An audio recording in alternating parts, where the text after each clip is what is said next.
Leaders, I have come to the righteous conclusion, after some contemplation, that I'm going to let my ego shine when XRP hits double digits and then triple digits and beyond from there.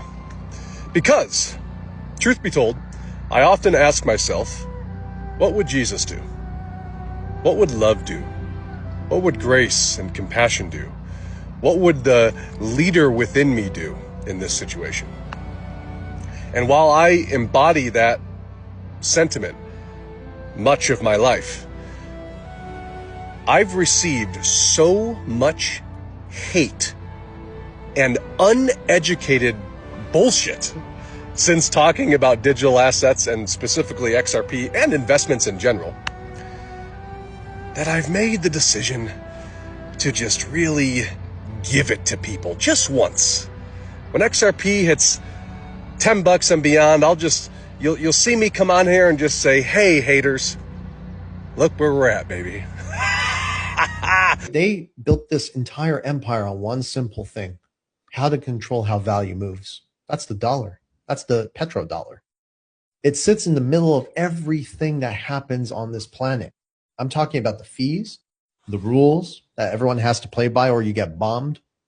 They get to decide where money settles, how it settles. They profit enormously from the friction that they created themselves.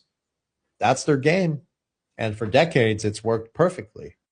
In the old world, if you wanted to send money across borders, you need multiple banks, multiple ledgers, multiple days, and multiple layers of different fees. That means the banks were the gatekeepers. We all know this. That means they controlled the rails. Now, in the new world that is already forming, and it's only accelerating, XRP acts as neutral. That's the interesting keyword there, neutral. That means instant settlement layer that can bridge any two currencies, any two assets, any two systems without needing the bank in the middle. So what I always taught people is that when you hold XRP and participate in the ecosystem, you're no longer just a customer of the banks, you become part of the infrastructure itself. And that is why protocol ownership is important. That's what it meant.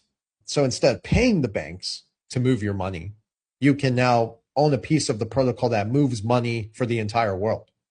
And as the usage grows, as more institutions, more payment companies, central banks use XRP for settlement, the demand and liquidity on the network increases. So those who would hold that would provide that liquidity and be positioned to earn from the actual usage of the system.